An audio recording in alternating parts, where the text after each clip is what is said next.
My sister-in-law pranked me by giving me alcohol knowing I don't drink, and I feel so hurt even though she didn't know it would trigger my childhood trauma. I, 29F, don't drink alcohol. The short answer to the reason for this is I grew up with two highly abusive alcoholic parents. It took me a lot of self-work and therapy to even be able to be in the same room as people that are drinking.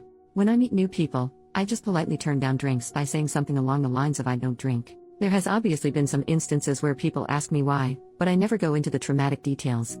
I've never had anyone push it onto me or anything. That's what makes what happened last weekend so bizarre. On the second Saturday of every month, my husband, 30M, and his sister, 32F, throw a cookout or something along the lines for all of their childhood friends. I've always thought it was really cool that they stayed close with so many people since I myself moved away from home and only stay in contact with one friend from school. I've been attending these hangouts ever since my husband and I started dating. There's never been any issues. I get along well with his friends and his sister. Last Saturday, my husband took my 11-year-old little brother out of town for a dad and Sunday. We're his legal guardians. I've had custody of him since I was 20. So I went to the cookout alone this time. I've done this a couple times before, it's always been fine. So, my sister-in-law handed out the usual mimosas, and I asked for just orange juice like always. When I took a sip of the drink she handed me, I immediately spit it out because I could taste champagne. I turned around to my sister-in-law and said, "Oh, you must have given me your drink by mistake." When I turned, I noticed her and two of her friends laughing. I was so confused. I asked what was going on and my sister-in-law said through her giggles, "We thought it would be funny to see how you react to alcohol since we've never seen you drink it before. You should have seen your face." I was honestly just so shocked by that my only response was, "What the hell?" As they continued laughing, I just told them I was leaving. I honestly don't even remember that drive home because I was trying to keep myself from having a panic attack. When I finally got home, I just broke down crying. My husband and brother got home shortly after that and I couldn't hide how I was feeling even if I wanted to. My husband immediately asked me what was wrong and I just broke down again. I hate that my brother had to see me cry. I try to keep our house as happy and safe as possible. After I put on a movie for my brother, I explained what happened to my husband. He was so mad. I've never seen him like that before. He told me to go relax with my brother and he was gonna sort everything out. I could hear him yelling at his sister on the phone and after almost an hour, he came and sat with us and told me we wouldn't be seeing her again. The next day, we told my mother and father-in-law.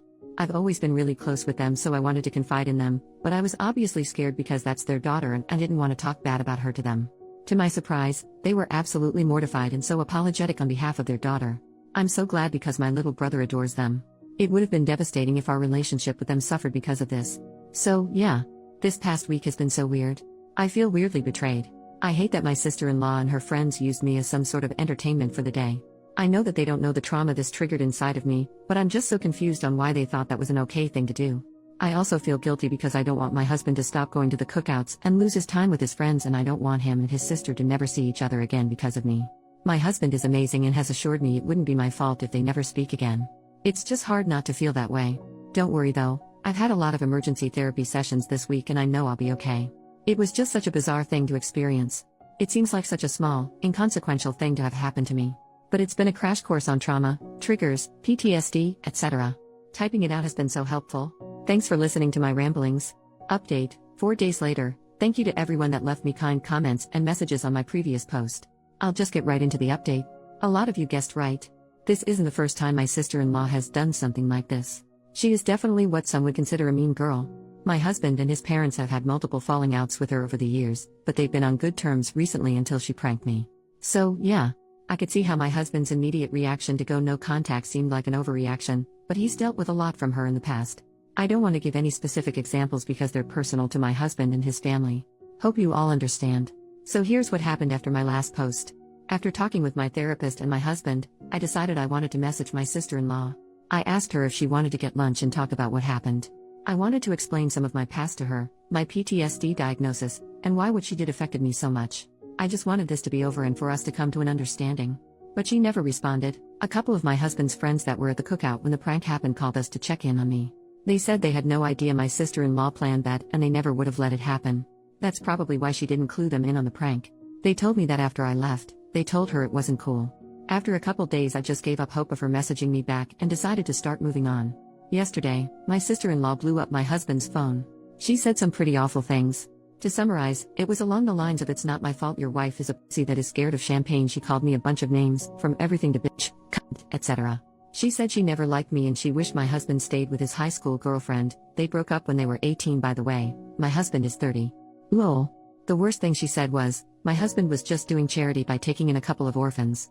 If you don't remember, I have custody of my 11-year-old brother and we don't have any contact with our parents because they're abusive. So yeah, some pretty awful stuff. I was honestly just shocked. I thought we got along fine. We were never best friends or anything, but I had no idea she held this much animosity towards me. Maybe she's just embarrassed and lashing out because her parents or some of her friends berated her for it? I don't know. My husband sent just one message back to her saying he never wants to see or talk to her again and then blocked her and her husband's numbers. He told his parents what happened and they were furious too. I don't know what they said to her, but they're about as done as my husband. Since I've been in therapy and have support around me, her words didn't bother me much. I know she obviously has some problems to deal with and I'm just her latest target. The worst thing she did was bring my brother up. I'll never forgive her for that. He's not an orphan.